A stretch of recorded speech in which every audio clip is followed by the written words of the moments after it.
Despite shared values and interests, these countries have not developed strong bilateral ties since establishing diplomatic relations in 1951. But the twin shocks of COVID-19 and the Great Lockdown recession could help bridge the geographic distance between Canada and Uruguay.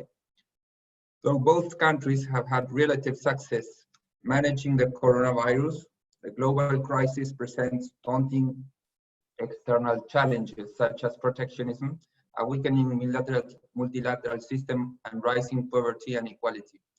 To respond effectively, countries such as Canada and Uruguay should join voices and pool diplomatic resources. I will now introduce Joanne Frappier, who is the ambassador of Canada to Uruguay since 2016. She's a geographer, joined the Natural Resources Service in Canada in 1986 and was named Director General of Planning, Operations and Information Branch of the Canadian Forest Service. Since 2008, she has led a number of cooperation projects in Guatemala, Vietnam, Nepal, and on a volunteer basis. She's married with 2 children, and we will give the word to Joanne. Madame Frappier, your word. Thank you so much, Richard.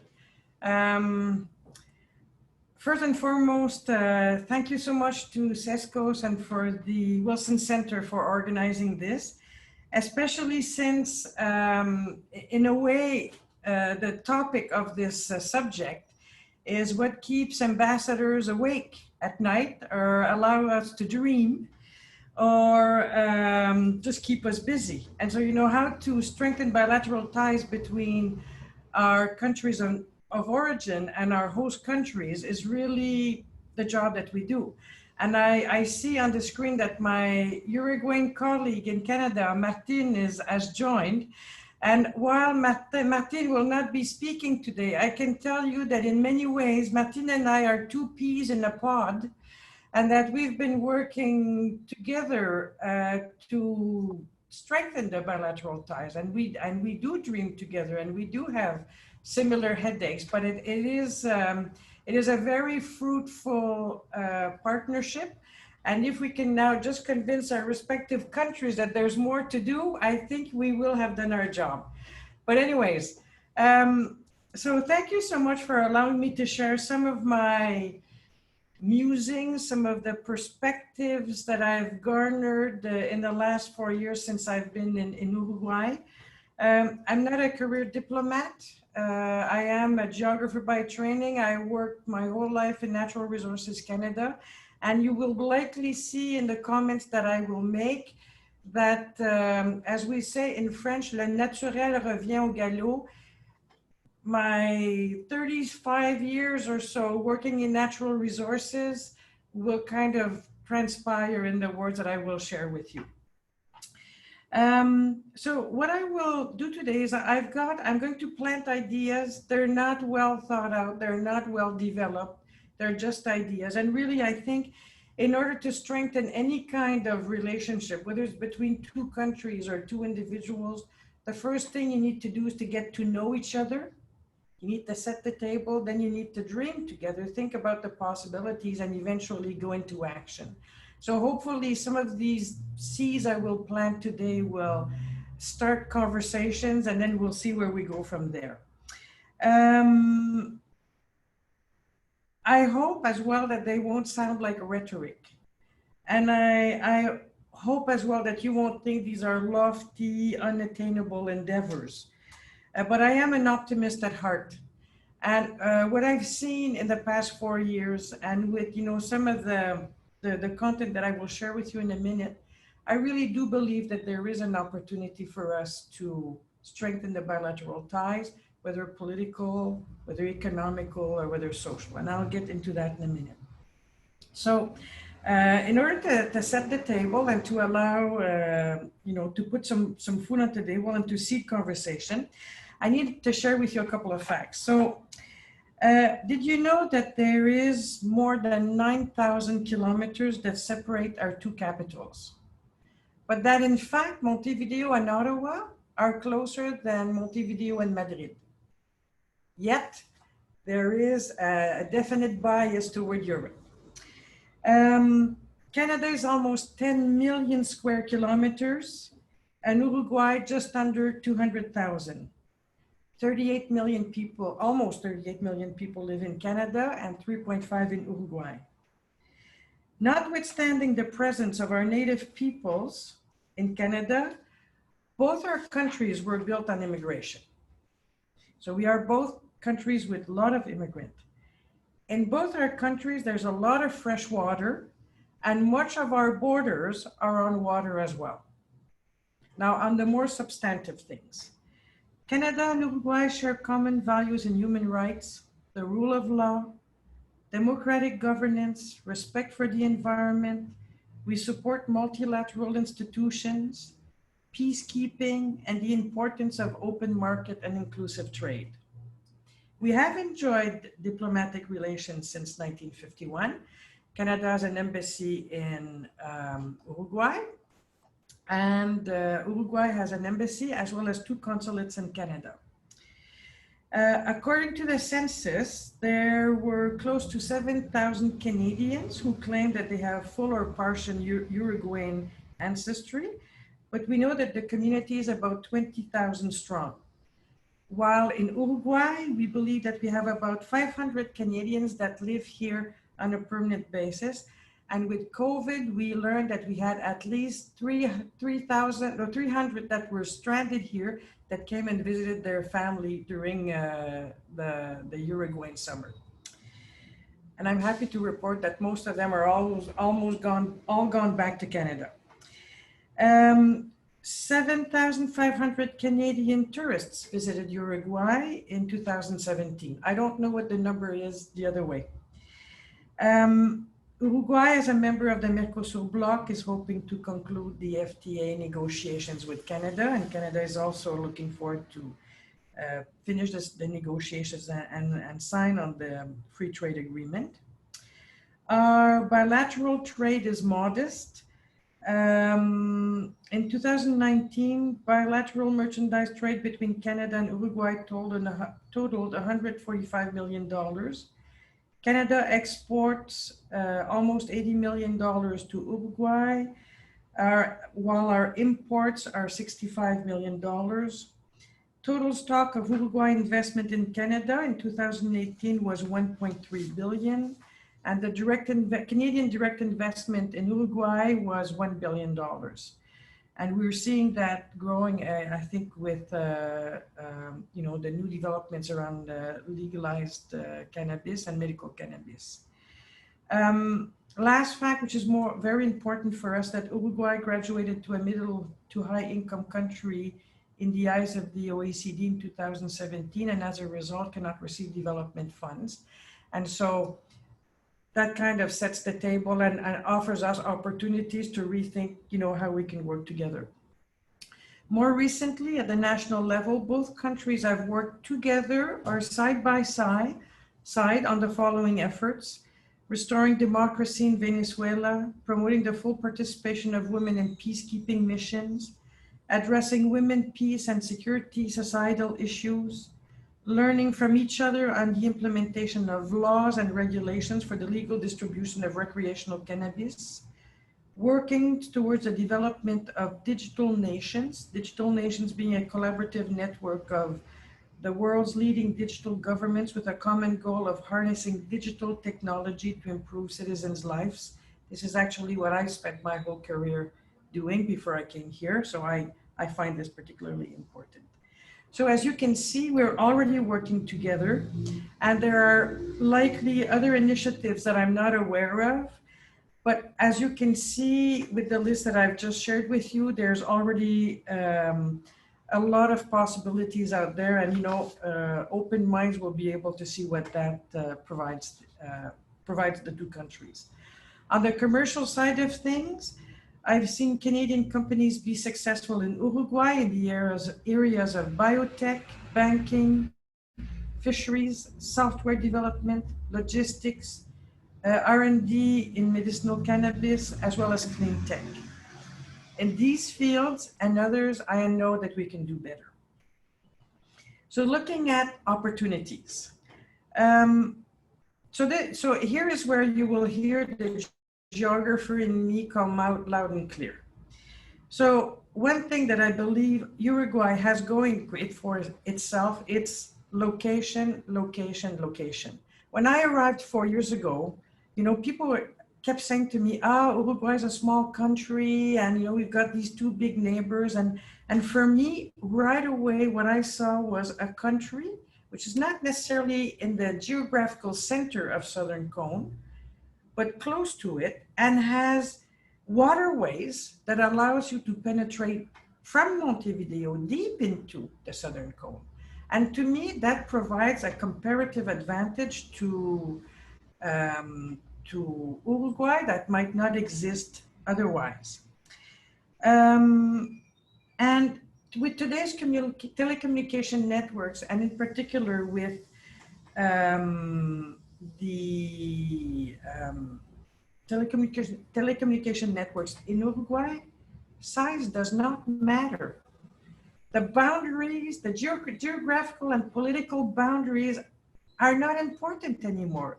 You can have a business in the back of a cave, in the back of in the deep interior of Uruguay, or in the northern parts of Canada, and you can still have a business, local or international. And I'm glad to see Isidoro is here. Uruguay's free trade zones, free trade areas. That to me is an extraordinary model. And I've tried, maybe not so successfully, I don't know, we'll have to see, but I've tried to invite Canadian companies to come and dip their big toe into the Southern Cone, because if they can make it here in Uruguay, they can actually, with the waterways that penetrate deep into the Southern Cone, they can actually make it in South America as well. So to me, this is something that I think there's a real opportunity for Canada to learn about this model, and then to start making noise so that the Canadians, know what's available here. And then, when we talk about natural resources, so back to my alma mater and the love of my professional life. On the natural resources side of things, I think that we know that the Uruguayan government wants to diversify its forest sector. We know that it wants to continue to exploit its minerals and metals world. And, I've observed and I've been in awe of the transformation of its energy with largely renewable resources. And that to me is kind of interesting. And so in light of tech transfer, like some of the experiences that we have in Canada, in all of those areas, in forestry, whether it's sustainable forest management or building 18-floor buildings with engineered wood, we've got a lot of experience, we've got a lot of knowledge, and we've got a fantastic education system that can be put to work to do knowledge transfer, to do tech transfer. And one day, if you're interested, I can tell you all about, I guess, the Don Quixote route that I took with regards to forestry and looking at increasing the use of wood in construction in Uruguay. And I'm very happy to see some of the developments that are happening here. But I'm very sad to tell you that I'll be leaving in about 2 or 3 months, and that I'll have to come back and see the progress in a little bit of while. Another big aspect, I think, that provides us with good opportunities is looking at tourism and then trade, generally speaking. I believe that Uruguay is probably Latin America's best kept secret. Everywhere you look, it's a smallish country, it's quiet, it has a mild climate, you guys produce very good wines. You have beaches everywhere, cows, horses, sheep, almost everywhere you look. Best pancetta ever. But Uruguay is largely unknown to Canadians. And I think that's a place where, getting our each other better known. And as well, Canada is hidden behind Brazil, Mexico, and the US. you know, so people's minds have to work hard to get to Canada. So, you know, one of the things that Canada is already working on, and I'm hoping that we'll have some positive news in the next year and a half, maybe 2 years, because these things take time, is to look at the visa requirements for our Uruguayans to enter Canada. And if we can make it simpler that way, I am convinced that, you know, it'll facilitate the movement of goods and people between the two countries. And then one of my pet projects, and I'm not sure how it will articulate, because I think both countries are very good at this, but it's still pretty much a new area, the world of artificial intelligence. So to me, there's opportunities to do things differently. So, because Canada is speaking for democracy and working hard to advance gender equality through its domestic, diplomatic, trade, international development, and humanitarian initiatives, amongst other things, and because Uruguay stands out for its vibrant participatory democracy, low inequality, expansive social policies, and is the most socially advanced outward-looking country in Latin America, amongst other things, I believe the world needs more of us together. Imagine now these two leaders boldly and courageously joining forces, and I've discovered this word in preparing for the presentation, mini-laterally. So instead of looking at multilateral, let's get, you know, people of similar values and similar objectives to pursue jointly our values and our objectives together, whether they're social, political, or commercial. In closing, I have to mention COVID and its impact. You know, in my former world, we would talk about disruptive technologies. This has been a major disruption. And in all disruption, I believe there is an opportunity to learn, do things differently and have a new order emerge. And so to me, this offers Uruguay and Canada a beautiful opportunity to explore the possibilities. So just to conclude, it's not a question of size anymore. It's not a question of connectivity anymore, but I believe we need to get the two countries to know each other better, then talk, look at the possibilities, and eventually go into action. That's what I have to say. Thank you very much, Juan. It was very, very good to hear you. So if there is anyone in the audience who would like to make a short question to her, otherwise I will introduce Nicolás. I will give you a few seconds just in case. Hi, Maria, please. You're muted. You have to unmute yourself. Yes, okay. Very interesting, all the exposition. I would like to ask you, is Chinese advance in Latin America something that keeps you awake? Thank you. I will just answer this. Yes. Yeah, it is. That's very contundent.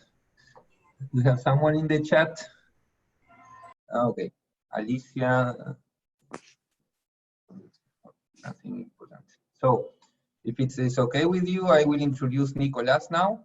Again, I will share my screen.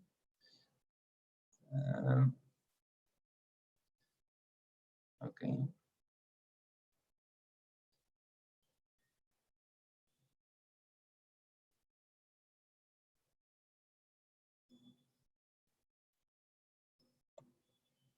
So, thank you again for Wilson Center, who is co-organizing this conference, and very especially to Nicolás Saldías, who is the leader here of this project. So Nicolás Saldías is a senior researcher at the Wilson Center. He is a Ph.D. candidate in political science at the University of Toronto. He was born in Uruguay, grown in Canada, and is living in US now. He's the leader and founder of this Uruguayan rich project. So Nicolás, you have the word now. Thank you. Thank you, Richard. Thank you, Ambassador Frappier, for your comments.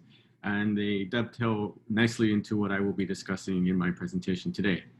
I'm going to try sharing my screen, see if this works. Let's see. Can you see this screen? Okay. So my presentation is called Stepping Stones, the Case for Closer Uruguayan-Canadian Ties. And I start my presentation with an agenda, and I split the presentation into three overarching thematic areas. The first one deals with the motivation and context for the relations. Why am I interested in this, and why is it important? The second deals with concrete areas of cooperation, policy areas, economic areas, and cultural areas. And the third part of the presentation is to discuss an agenda for the 2020s. How can the countries look forward to the next decade and how they can cooperate with each other? So this is a metaphor that I think is important for us to think about relations between Canada and Uruguay. You know, there's this New Yorker magazine cover from the 70s where it really highlights the myopia of people's visions of the world. It's much easier to see your neighbors than it is to see across continents. And in particular, when you think about it, the United States and Brazil are two montañas, right? Two mountains that prevent Uruguayans and Canadians from seeing each other. And like the ambassador was saying, thankfully now with the technology we're using here today, amongst other types of technologies, we can finally get over those mountains if we try. And I'm hoping that my presentation today will be akin to a path or a kind of trail that gets us from Montevideo to Ottawa. So what's my personal motivation? Well, my personal motivation is, while I'm a Uruguayan-Canadian, I'm both. And I lived in both countries. I know both countries fairly well. My parents actually moved to Canada in 1970. As Uruguayans in the audience will know, the late 60s was a very turbulent time in the country's history and economy. And my parents were certainly one of the first Uruguayans to move to to Canada. And they moved back to Uruguay in 1983. While there, I was born in 1986, but the economic situation didn't improve, so we went back to Canada. And for 30 years, I lived in Toronto, in Canada. And since 2017, I've been living in the United States. So I have a transnational view of this issue, I guess you could say. And Canada has given me a lot. It's given me the ability to do a Ph.D. It's given me the ability to do what I'm doing today. So I'm very grateful for Canada's contribution, but I'm also grateful for my Uruguayan heritage as well. And so what is the state of Uruguayans in Canada? Well, one way of thinking about it is how many Uruguayans actually live outside Uruguay. And since 1990, between 1990 and 2019, the number of Uruguayans that live outside Uruguay has almost tripled. And as a percentage of the total population of Uruguay, almost 20% of Uruguayans live overseas. So Uruguay actually has a huge reserve of human capital overseas that the country can actually utilize. Now, in terms of Canada, there aren't many Uruguayans in Canada, actually. So according to the latest statistics, there's about less than 7,000 Uruguayans in Canada, of which about 6,000 have dual citizenship, which I count myself among those. And of all the Uruguayans who live in Canada, 52% live in Toronto. So so that was my personal motivation. So let's get into different contexts and common values. This is a graph from VDEM, which asks local researchers to score countries on a number of variables. And here you can see that, you know, regardless of Uruguay's ups and downs in terms of its liberal democracy score, if you look at the last 30 years, Uruguay and Canada are world leaders when it comes to the strength of their democracies. Not only are they leaders, but they're stable democracies. If you look at the red line, it's the Latin American and Caribbean values, and you see that since at least 2010, the region has seen a gradual worsening of its democratic systems, and Uruguay maintains its strength. And that's something that Canada, I believe, should be able to leverage in its relationships with Latin America. So what else do they have in common? Well, there was an interview with an Argentine who just moved to Uruguay, and they asked him, well, what's it like living in Uruguay? And he says, una rutina de pueblo, pero con calidad de vida de primer mundo, right? And that's how I think Uruguay kind of is. It's not a first world country, but it sure feels like one sometimes. And in many ways, you can kind of feel when going back from Uruguay and Canada, that you aren't really going to anywhere substantively that different. You know, I've gone with my friends, I've gone with my partner to Uruguay. They love it. And they just said, well, this feels like, you know, a hotter Canada in some ways, you know. It's not perfectly the same, obviously, but they're very similar. And they're similar also in terms of their policies and their values. So here I identify a number of, you know, cutting edge policy areas where both countries really excel. So Uruguay and Canada were leaders when it came to same-sex marriage. They're amongst one of the first. So I believe Uruguay was the first in Latin America, and Canada was the first in North America. The legalization of marijuana is a major policy advance that both countries have taken huge steps towards. Uruguay was the first in the world, and Canada was second in the world. Reproductive rights. Uruguay was the first country in Latin America to, I think outside of Cuba, to allow for women the right to an abortion. And Canada did this in 1969, which was before the United States. Legal recognition of gender change. This is a new area of human rights that is beginning to grow. And Uruguay actually kind of beat Canada on this one by almost a decade to allow people to change their gender identity on identification. But it's more than just policy similarities.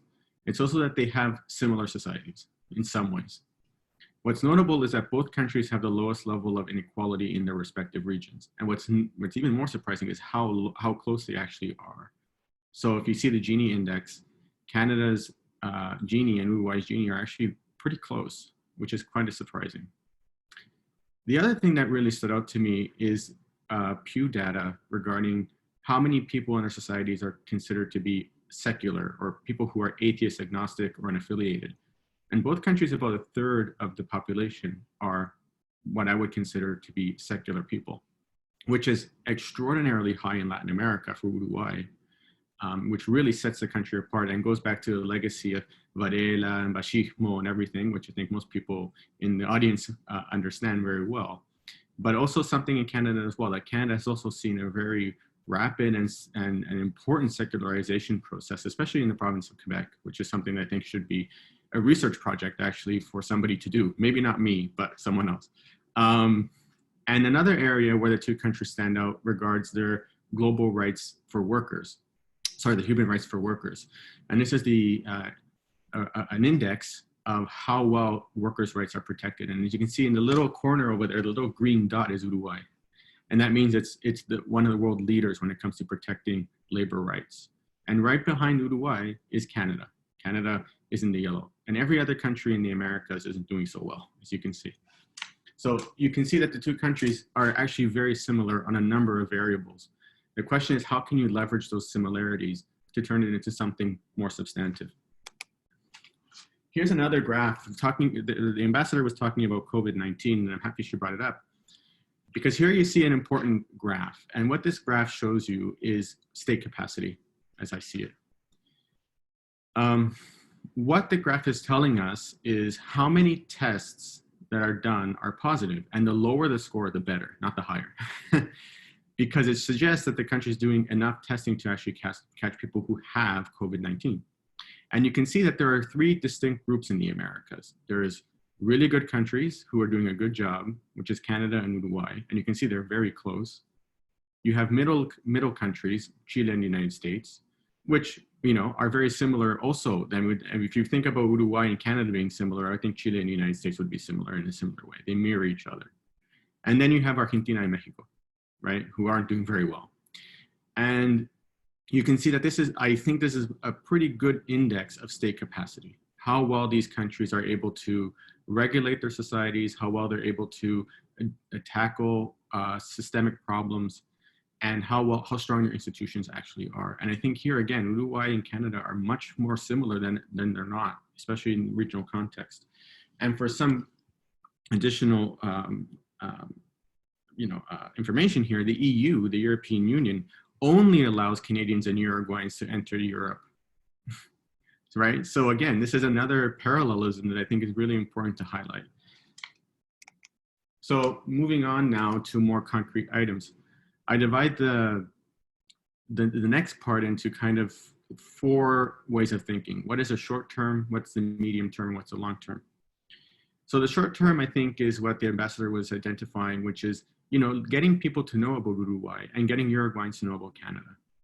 And that means fostering relationships and identifying areas of cooperation. So what does that mean? It means what we're doing right now. It means having conferences. It means doing media outreach.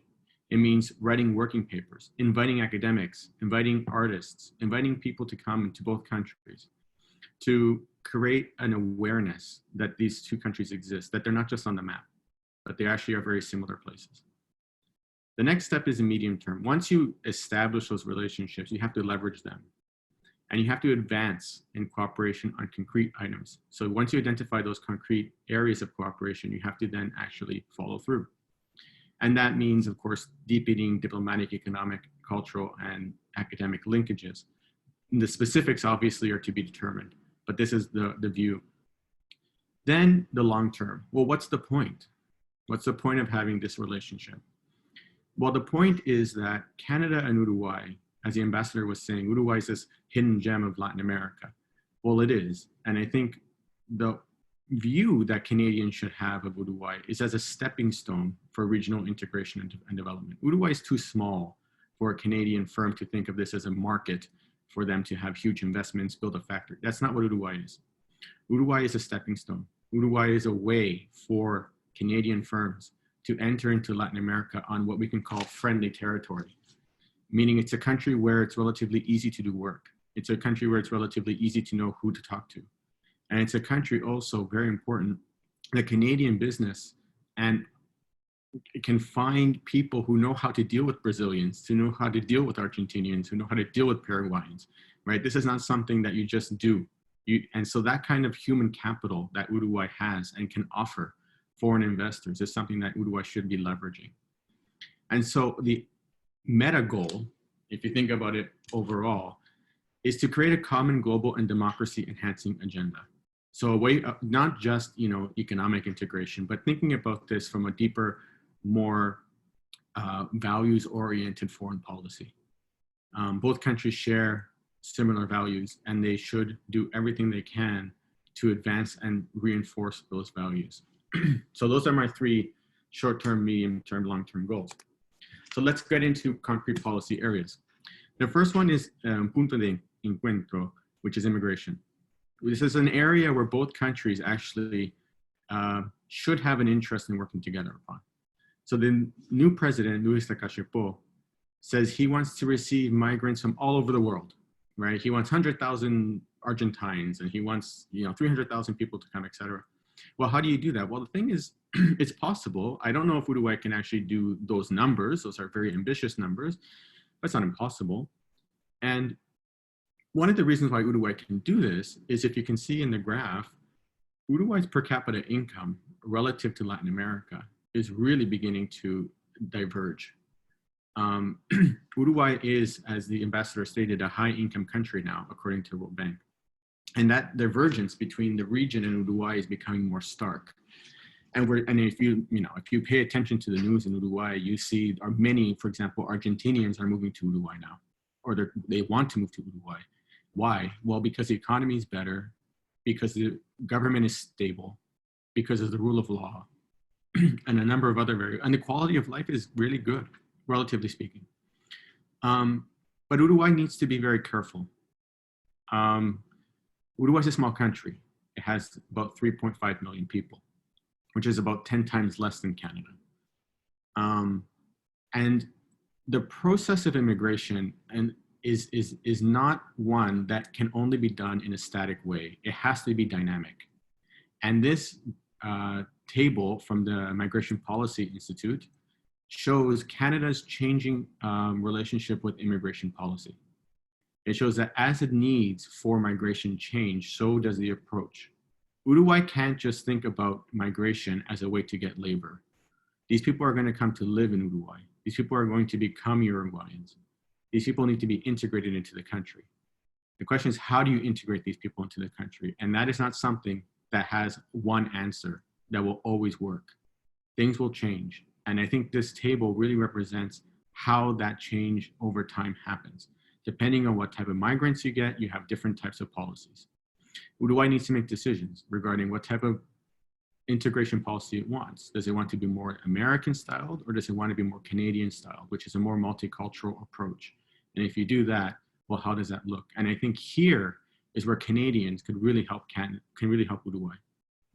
Canadian experts on migration in the government, for example, or in academia, could really help Uruguayan policymakers think through very hard, very complex policy issues regarding how to integrate immigrants into the country. And this is an issue that Uruguay needs to deal with now. Because over here you can see that La Calle Po wants Cubans and Venezuelans to come to Uruguay to stop the aging of the population. And as you see in the graph, the number of Cubans, now the Venezuelans not so much, but the number of Cubans coming to Uruguay is really quite impressive.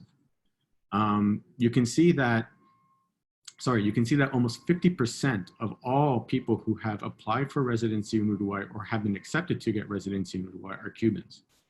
And you can also see as a black line shows the actual aggregate number of people who are getting residencies also increasing over time. So this is becoming more and more and more of an issue in Uruguay.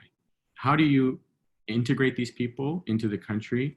How do you make sure that these people feel welcome? How do you make sure these people have employment opportunities? How do you make sure these people have education?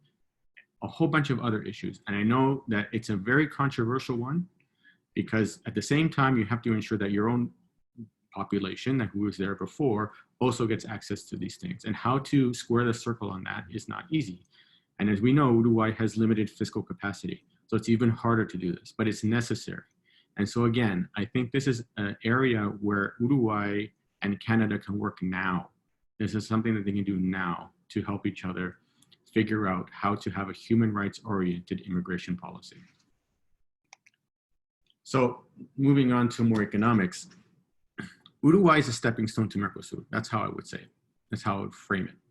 Uruguay, again, on its own is too small to be a market for Canadian firms to see huge profits. That's not going to happen in Uruguay, but Uruguay is something different. In the 1940s and 50s, I think most Uruguayans here know that the consigna, or like the motto, was the Switzerland of South America. Well, that's the wrong way to think about it today.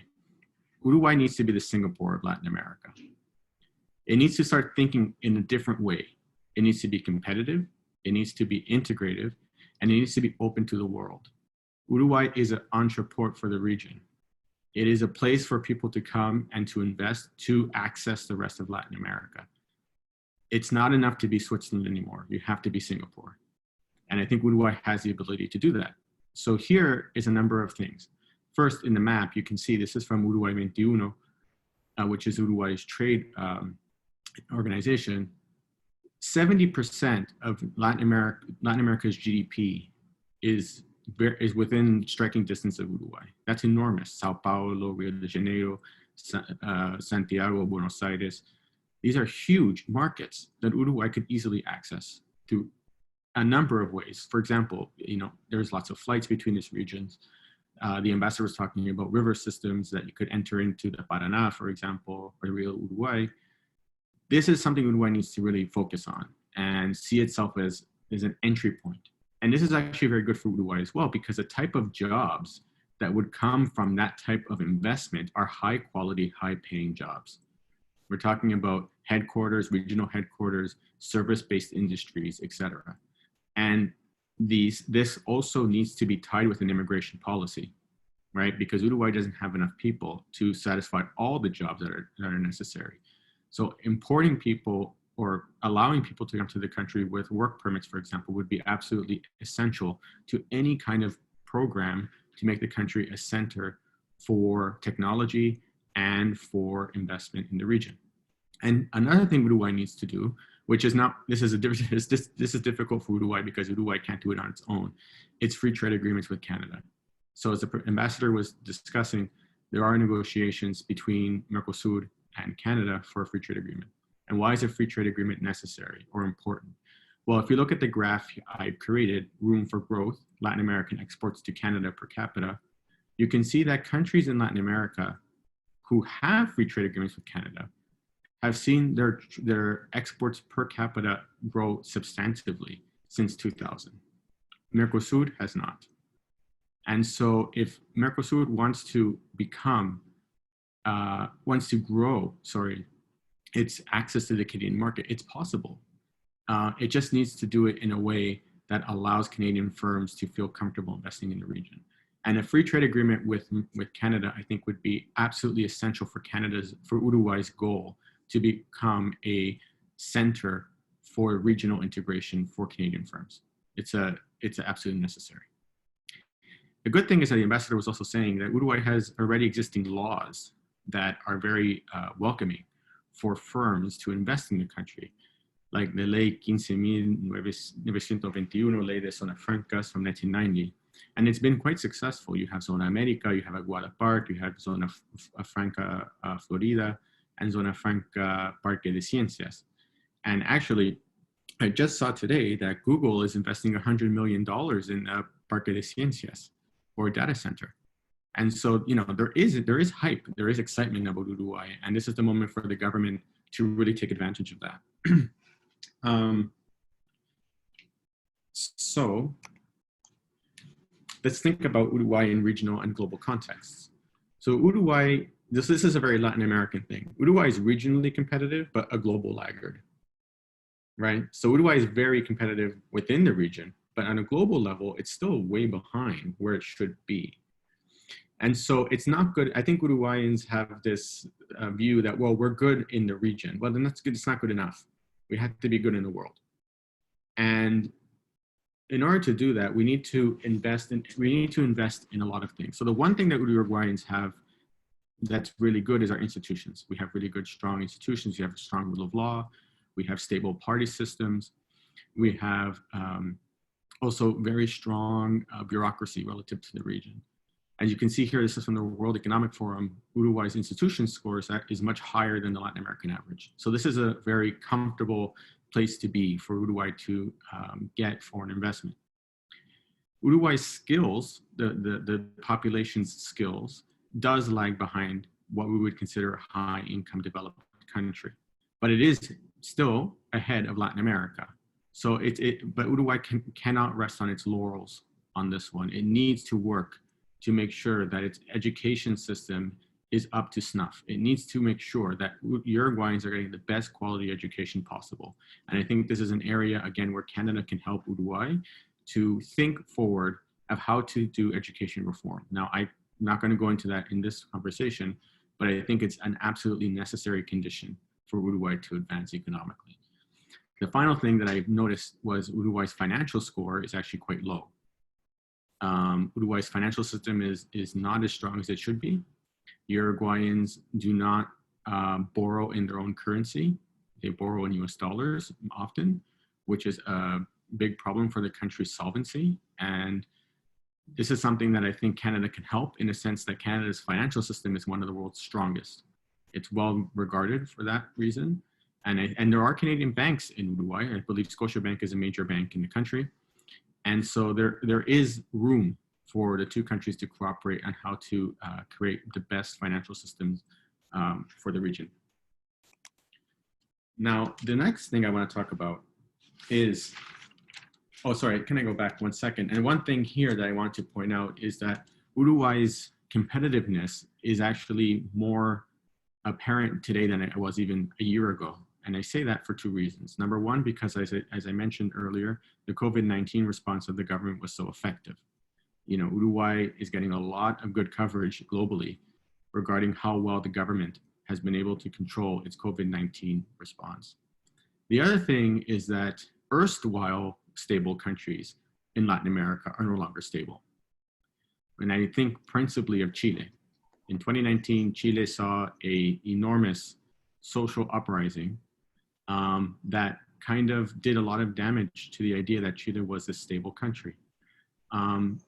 Uruguay is the only country really in Latin America that I can think of that has avoided the type of social upheaval that we're seeing all over the region today.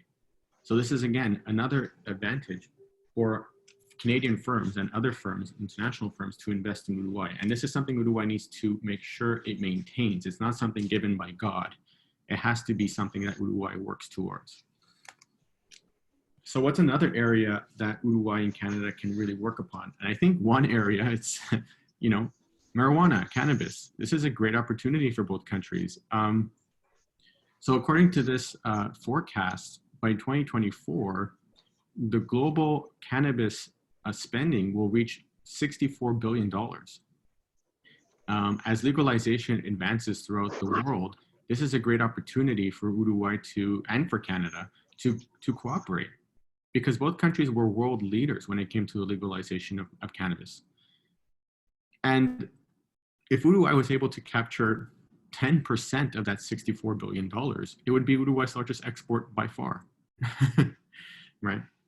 It would be the new wool. It would be the new cattle, the new meat. And so the new government has actually taken a lot of steps to start liberalizing its approach to marijuana.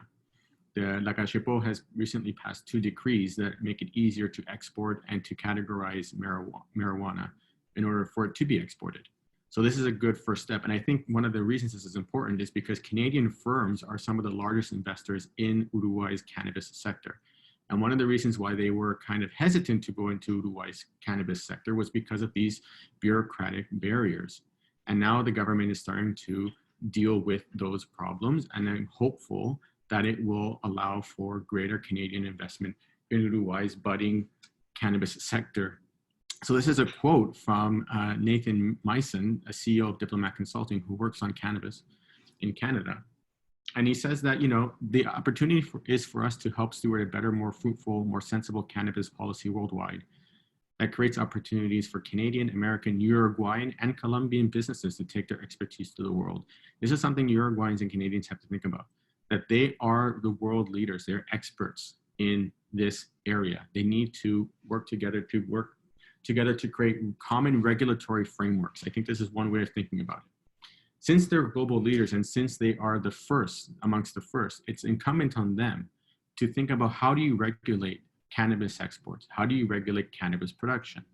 How do you ensure that you get financing for cannabis production as well, right? What type of mechanisms exist? So this is a major opportunity. This is something that I think both Uruguay and Canada cannot let go. So the ambassador was talking also about tourism. And I think it's true, as she's saying. She says that, you know, Canadians don't really know that much about Uruguay. And it's unfortunate because, as she stated, Uruguay has great wines, you know, it has the world's 2nd best winery. It has beautiful beaches, Punta del Este, for example. It has a World Heritage Site in Colonia. You know, Montevideo is a beautiful city. It's a safe city with beautiful beaches. Canadians don't know this, you know, and part of the problem is that the Uruguayan government needs to make sure they do know this. And so Canadians love travel. Canadians spend a lot of money traveling. Remember, Canada is a very cold place. And when it's winter in Canada, it's summer in Uruguay. So I think that's one way of thinking about it. And this is data I was able to get, which was not easy, but I did find it eventually, how many Canadians actually visit Uruguay. And you can see there was actually quite a large spike in the number of visitors until the 2010s, early 2010s, and then started to go back down and back up again in 2016. Canadians should be going to Uruguay as a destination. Uruguay is a destination, right? Many Canadians who go to Uruguay often go to Uruguay after being in Buenos Aires. They need to come to Uruguay first. And Uruguay needs to be a place where they stay. And why is this important for Uruguay? Well, because tourism is a huge part of Uruguay's economy. 10% of its GDP, 9% of its employment. This is massive. And getting more Canadians will help offset the instability of tourist inflows from countries like Brazil and Argentina to some degree. Uruguay has a lot of strengths when it comes to tourism, according to the World Economic Forum. It has very high connectivity, very high levels of 4G connectivity, which is great. When I was there, you can really tell the difference between Uruguay and other countries in the region when it comes to connectivity. Trade and tourism promotion is also very high, although it could do better in North America. And it has really good health and hygiene. If you get sick in Uruguay, you're going to a relatively good hospital, and it's relatively close. But there are weaknesses that Uruguay needs to deal with. One of them is its price competitiveness. Uruguay is an expensive place. And one of the things that the government has done is that it's taken the IVA, which is like the sales tax, off for many tourists who visit the country who use their foreign credit card. That's something that should be promoted in Uruguay's tourism and trade promotions. Uruguay has very weak air transportation infrastructure. One of the things about Uruguay is, living in Canada, to go to Uruguay is a pain. First you have to go to Miami, or you have to go to Panama, and then you have to go all the way down to Uruguay. It's not easy, and it's also very expensive. Flying to Uruguay from Canada is a very expensive proposition. And that's something I think really needs to be worked upon. I'm not sure how that will be done, but it's something to think about. And the last issue that Uruguay faces is safety and security. I think most people here know, who live in Uruguay, that recently the country has seen a surge in crime, which is a problem for its reputation. And so it needs to do something. Again, this is beyond the scope of this conversation, but it needs to think seriously about how to promote safety and security for tourists who visit the country. So I'm going to start finishing up here. I've gone on for a while, but so what is the meta goal, right? What's the end point of all of this? Well, it's not just to make money, right? The point is to deepen multilateralism. And I do like what the ambassador called it, mini-lateralism. I think that's a really good way of framing it. So Canada and Uruguay are signed this document called the Joint Statement for the Alliance for Multilateralism. And it says the COVID-19 pandemic is a wake-up call for multilateralism. Both Uruguay and Canada have a deep interest in maintaining a multilateral world system, maintaining globalization, maintaining a multilateral system at the WTO, at the UN, the WHO, etc. Because if the world was just anarchy, then the problem for these countries are apparent. You have these great powers that can bully them and can push them around. And the whole point of this is to manage global relations in a better way. So what are the four common challenges that Uruguay and Canada have? The first one I would say is managing great power competition. The United States and China are, let's face it, in the midst of a new Cold War. And in some ways, they're using trade and influence and investment to influence countries. And Canada's relationship with China is tense currently.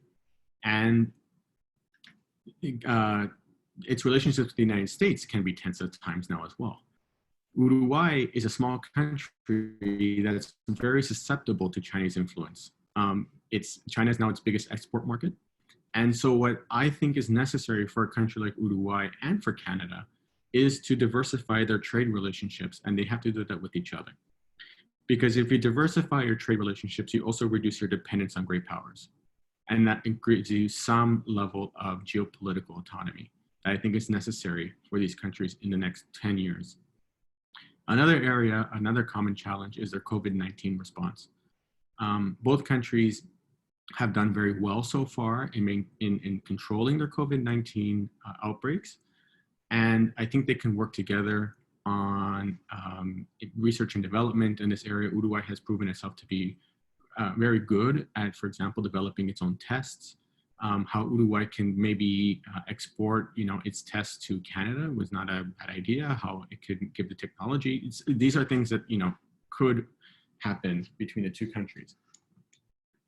Another area is defending democratic values. In both countries, democracy in their surrounding countries is weakening.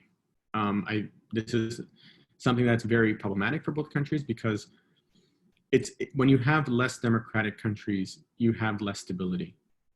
And I would say democratic regions equals democratic peace.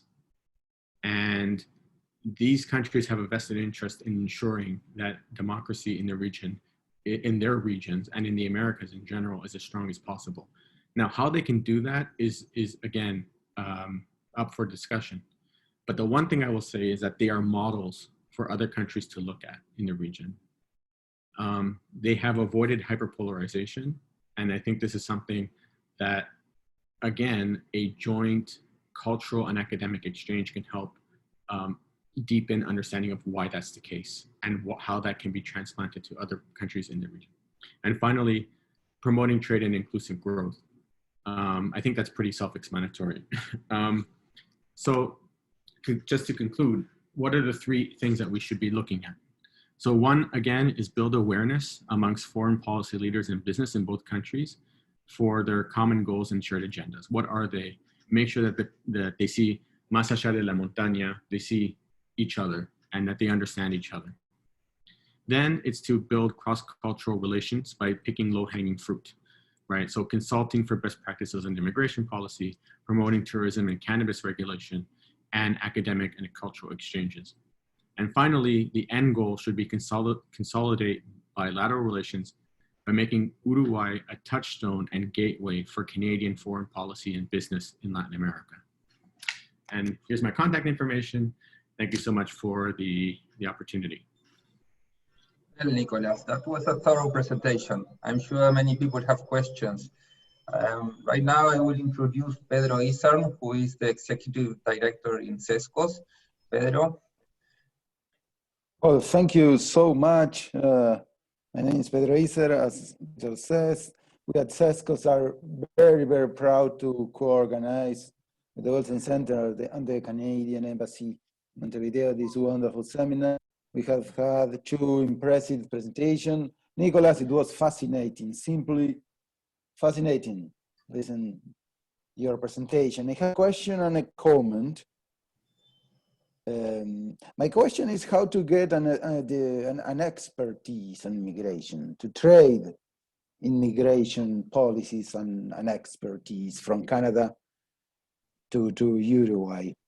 My comment is about Uruguay is not a high income country, not at all. Huh? It is a middle income country, still far away, very far away, the richest ones. So again, thank you very much, both. Wonderful presentation, impressive ones. Nicolás, fascinating. Thanks again from CESCOS.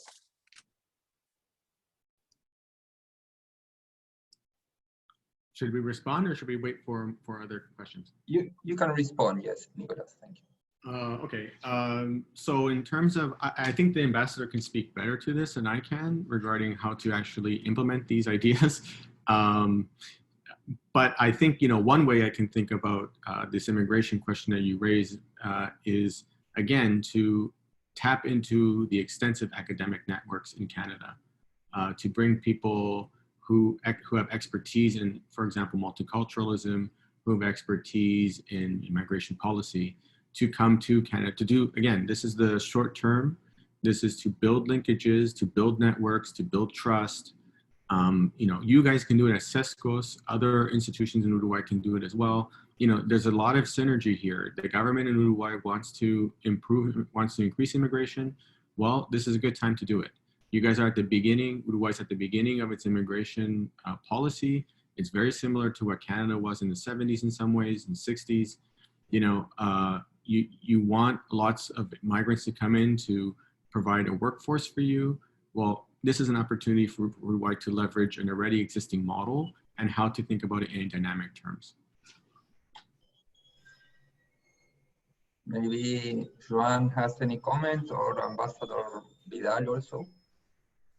I think Martin could probably comment to it as well, but I can say that, so Canada has an objective of increasing its population by 1 million people in about 3 years. So we're into immigration as well, aging of population, but also there's, I'd say, an employment boom right now, and a lot of our provinces have 100,000 empty jobs, from truck drivers to accountants to engineers to doctors. And so this effervescence is really good, but we need to do it in a good and managed way. We have talked with our Uruguayan colleagues, you know, amongst the foreign affairs departments about developing a stronger relationship on the immigration thing.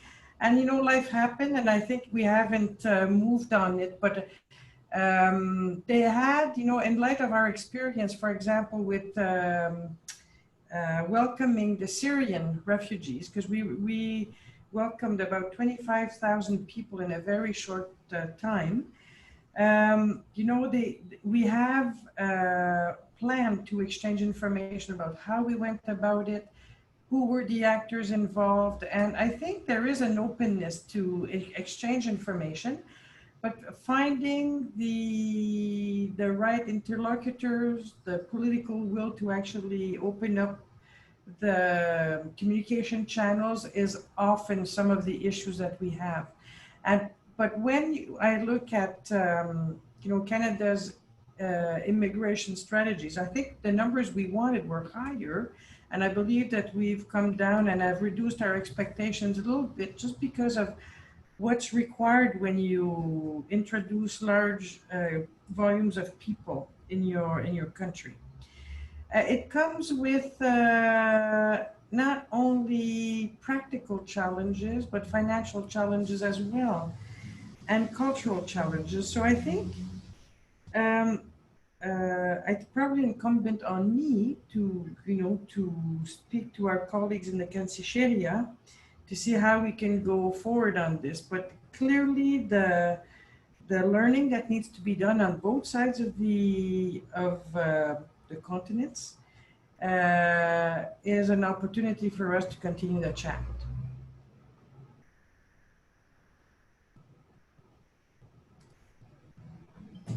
Thank you. La gente de Paysandú pidió la palabra. Sí, Martín.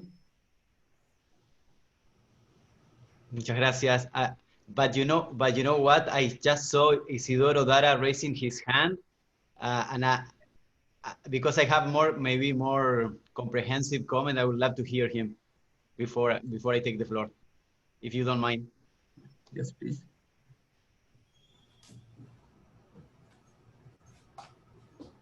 Thanks so much. My point would be, is it possible among the different activities that would enhance the knowledge of each other in economic terms to think about a small selected mission of Canadian entrepreneurs into Uruguay and another one on the opposite direction, so that we can have a dissemination on site of the advantages and possibilities that both countries offer for economic activities coming from the counterparts. Absolutely.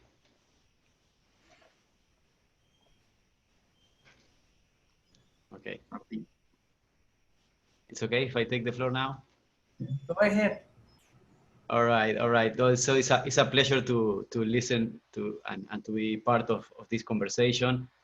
It's very nice always to listen and to see Joanne. You know, for the almost 4 years now, because I arrived to Canada a couple of months after Joanne arrived to Montevideo, we have been speaking in a weekly basis for 4 years. So imagine the level of trust and confidence that we have. So I'm very happy to see that there are people like Sescos and Nicolás Saldías that I haven't known him until today, that are interested in this relationship. I'm very happy about this. It's something that is worth pursuing. So from my personal point of view, all my support to this endeavor, and I think it's totally worth it. So whatever we can do to support it, we will. After saying that, I have to be honest with you. I'm like a kid in a candy store, because I don't know where to go from everything I was said. This is our life, as Joanne said, for 4 years, working on how to engage between the two countries and increase the depth and the strength of the relationship. So there is so many things that we can say about that, and I really would like to congratulate Nicolás Saldías for taking all his life experience and his studies, his knowledge into this topic. So definitely I'm happy that there are people in the world that are valuing this experience and ready to invest in that knowledge to be put forward. So having said that, I know that the CESCOS is expecting to develop these conversations in future encounters. I think it's impossible to have only one conversation to see all the things that we could do. So I expect to participate in a follow-up of this. But I would like to put there a few thoughts, probably more general than specific, because specifically there are so many things that we can say on the different sectors about the challenges and the opportunities for Canada and Uruguay. So like Ortega y Gasset used to say, it's us and the circumstance, right? So there are moments that are easier, or there are more right to promote this kind of partnership, and there are others that are not so easy. So I think we are in one of these moments in the last year that Canada and Uruguay have rediscovered each other, because it's not that nothing happened since 1951 when diplomatic relations were established. We had a very, very good and strong relationship in the early 90s. That was the last time a president of Uruguay visited Canada. That was Luis Alberto Lacalle in 1991. And the agenda that single visit provoked for the next decade was amazing. If you think that the River Plate and the South Atlantic Ocean understanding of the sensitivity and the value of that of that shared resource with Argentina was known thanks to a Canadian cooperation is incredible, and that was mainly thanks by the political push that was given at that time. Since then, no other Uruguayan president has visited Canada, so that speaks very clearly on how little our state has invested in Canada. And this is something that we have tried with Joanne very hard. We weren't successful in the last 4 years. We were very close in 2018. But I hope that by April next year, when we will reach the 30-year anniversary of the last visit of Uruguayan president to Canada, we can convince all the parties that this is the right moment to do it again, and that will coincide with the 70 years of the diplomatic relations. So I hope that we can do that and include a trade mission like Isidoro was very smartly proposing. So a couple of things that I think we have to take into account, maybe is a complement of what Nicolás was saying. I see Uruguay and Canada, basically, when you think about your best friend from college, for example, but after you study in university these 4 years, they went apart, very far from each other, but you have the best memories of your time together. You know how you think each other, you respect the same values, but you are worried with your family, with your work, and you neglect each other, not because you don't like, but because you don't have time. You are very busy with your very everyday business. From time to time, you take a break and you meet in a bar and you have a beer and you have the best of the time. And this is Canada and Uruguay. When we meet, we feel that we are talking to a brother or a sister. And when we say goodbye, we should do this more often, but we don't, because we go back to our corners and we're always putting off fire. You with the US and us with Argentina and Brazil. So now, as Joanne and Nicolás were saying, we have a great opportunity. COVID has raised the profile of Uruguay as a serious country where institutions are respected, science is respected. So this is something that is noticed in Canada. We have to take advantage of that. But there are other things happening. The last 4 years from the US administration have provided a great opportunity for Canada to have a Latin American policy. This is something that maybe in the previous administration was not as strong. And I can tell you very honestly, I see the engagement and the interest. Venezuela played a very big role in that. Canada saw an opportunity to have a strong position on democratic values through the conflict of Venezuela. But now that they started very strong connections with our countries from the region, this is a moment to continue. And I understand that they are always thinking very hard on how to establish an agenda for Latin America. So when that thinking happens, and you know that the star of the continent for Canada for many years was Chile, basically because of the FTA that promoted so many things, engagement in the private sector, in the academy and political. Suddenly, something happened that the Canadians couldn't understand. What happened with Chile? That was our start in the region. And what happened among many things, and this is the rediscovery of Uruguay as well, is that in order to be sustainable, you need to have an inclusive society. And you need to have a strong middle class, and all these values that when you think about trade, you don't attach any, you cannot monetize this, but in the long run, these are the values that give you stability and sustainability.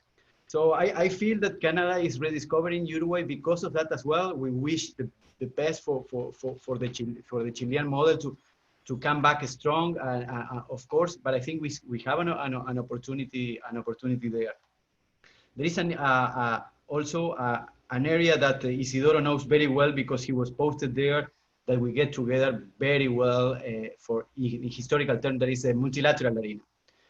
So if you think in trade relations, the Cairns Group, Canada and Uruguay play a very important role together for decades, and they still play.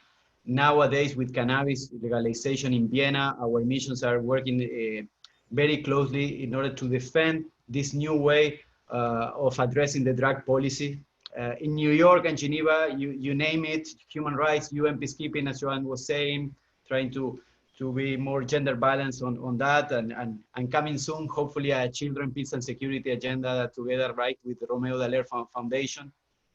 So in the multilateral arena, this is definitely a priority for us. I will dare, Nicolás, sorry to be like maybe overstepping my jurisdiction, but in those main challenges, I will add multilateralism, because a small country or a middle-sized country like Canada, they rely in the international rule of law, not only national, but international.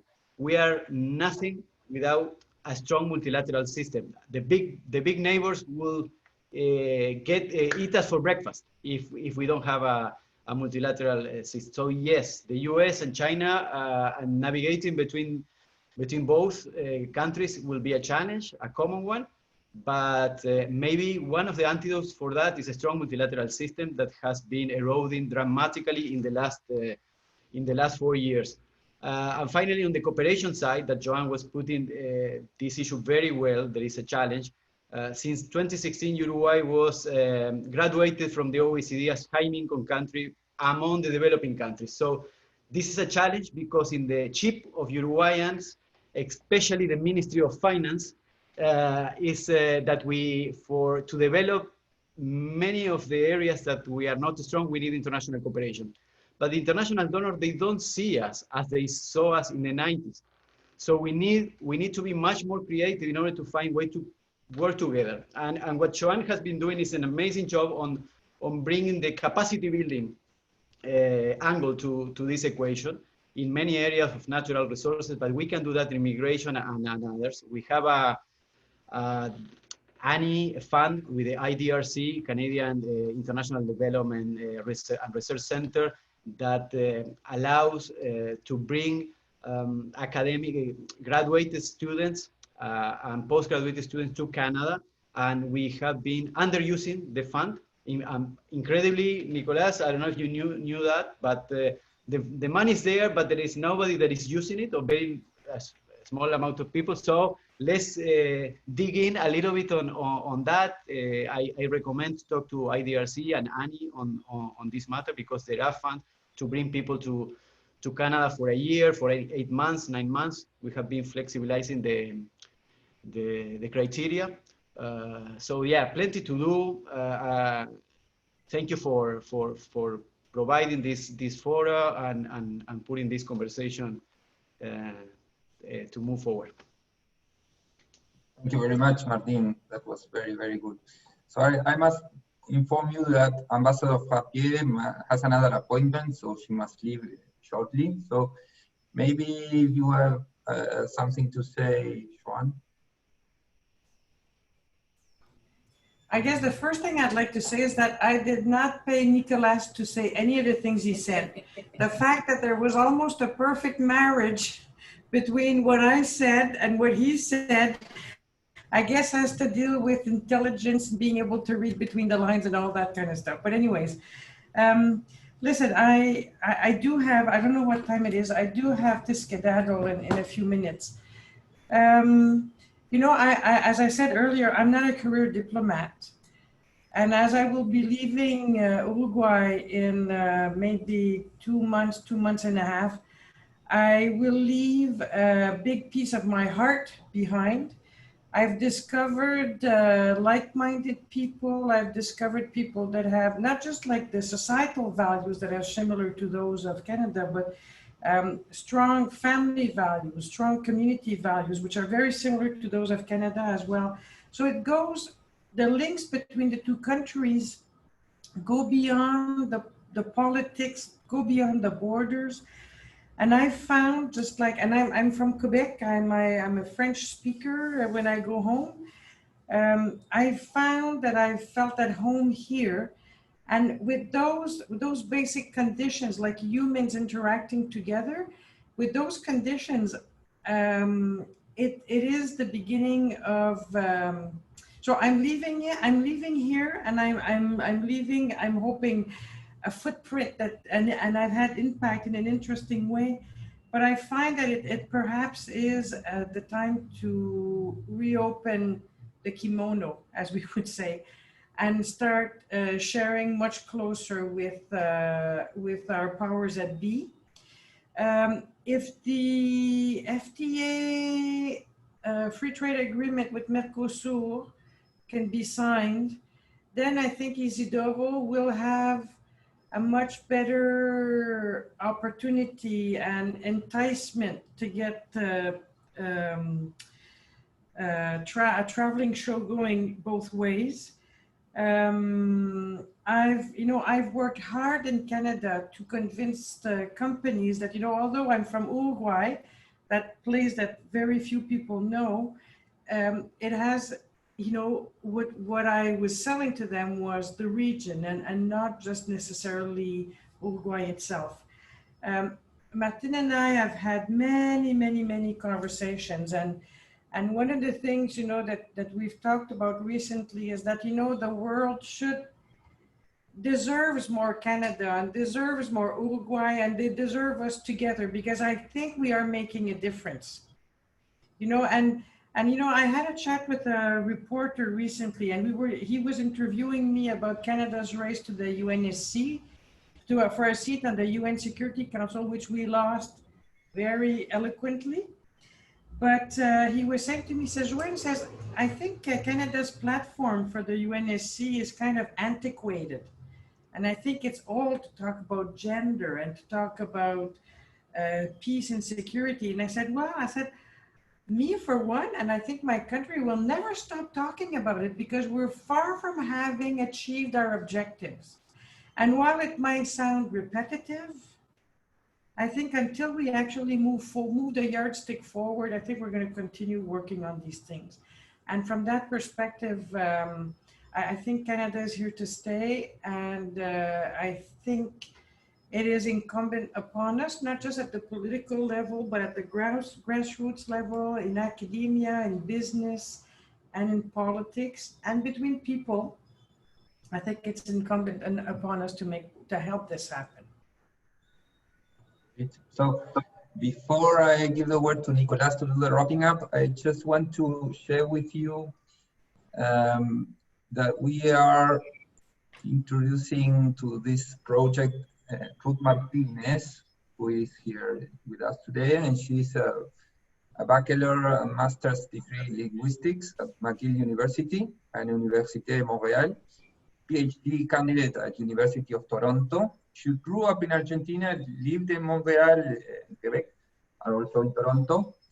She currently resides in Uruguay and has integrated CESCOS as a senior fellow to collaborate in the European Bridge project. So now, Nicolás, wrapping up, so we can give Joanne the possibility to give. Yeah, very quickly, I guess. This was a great opportunity. I want to thank again the ambassador. I'd like to thank CESCOS for organizing this. And I'm happy that, you know, my contribution was well received. I agree completely that the world needs more Uruguay, more Canada. I think that's one way of putting it. That's really kind of interesting. There are challenges. I mean, Uruguay is a small country. Again, it's a country that has a low profile, but I think that's changing. I think one of the agenda items for the Uruguayan government is to try to get President Nagashiko to Ottawa. It would be, I think, absolutely important for him to do this. It would decenter, you know, the United States, China, and Mercosur in Uruguay's minds and Uruguayans' minds, and start thinking more abroad, more about Canada as a new area, a new country of cooperation. So I'm really hopeful that the ambassadors will work towards such an end, because I think that's absolutely necessary. It will also help Canadians realize, oh, there's a country called Uruguay. What is this country? What's going on here? Who's this attractive president? You know what I mean? This young, vital man who's coming to Canada. And the thing is that Uruguay has to do this now, because Uruguay right now is in the news. Uruguay is this exceptional country when it comes to COVID. And I think this is a great opportunity for the country to highlight to Canadians that it's a safe place to invest, it's a safe place to visit, it's a great place to live. And also, you know, one of the things I would say here, you know, my mother, she's retired in Uruguay, she lives in Uruguay. You know, and that's something as well, that a lot of Canadians are snowbirds. A lot of Canadians go to Florida to retire. But, you know, I call my mother an albatross. She goes all the way down to Uruguay to retire. And so I think that's one way that Uruguay can actually PR itself, and public relations in Canada, is that, you know, instead of being a snowbird, why don't you be an albatross? Why don't you come down to Uruguay in the summers, in your winters, by the way, so that it's, you can totally avoid winter altogether in the rest of your life. So that's what I would say. You know, there's lots of areas of potential cooperation. There's lots of areas of integration. And I think one of the last thing I'll say is, the one thing that we need to do is put people first. We need to make people the center of our relations. That means cultural exchanges. It means tourism. It means academic exchanges. It means all these things. Forget about the economy. The economy will come later. The first thing you need to do is make people the center of your foreign policy. Great, thank you, Nicolás. We will have a couple more of conferences in the next months, one in French, the next one, and the final one in Spanish. So thank you very much, Joanne Frappier. Thank you very much, Nicolás. I don't see Martin Vidal now. Thank you, Pedro Izar, and also everyone. Isidoro. So, yes, sir. Thank you so much. Introduce, please, Ruth, just for 30 seconds to, she can. So Ruth Martinez, she will be joining this project. She's living in Uruguay. She has been living in Quebec. And she's a PhD candidate in the Toronto University, I think. No? Yes. Hi, Ruth. Hi. So we are very happy to have her. Yeah, I can say just a few words. My video is not working right now, so. But first of all, thank you so much, Joanne Frappier and Nicolás Saldías, for sharing your work, your research, your ideas on how the relationship between Canada and Uruguay can be strengthened. And as an Argentinian-Canadian living in Uruguay, I'm very happy to see that there is so much interest in building these relations, especially from the ambassadors from the two countries that we just heard. So I'm honored to be part of this project. Et comme linguiste, je suis aussi très contente du fait qu'on va avoir 3 événements dans 3 langues différentes, l'anglais, le français et l'espagnol. qui représente les cultures du Canada anglophone, du Canada francophone et de l'Uruguay. Los esperamos a todos en los próximos eventos. Muchas gracias por participar. Thank you, Ruth. Hasta pronto. Muchas gracias a todos. Hasta Chao. Ciao, ciao. Thank you. Thank you. Ciao.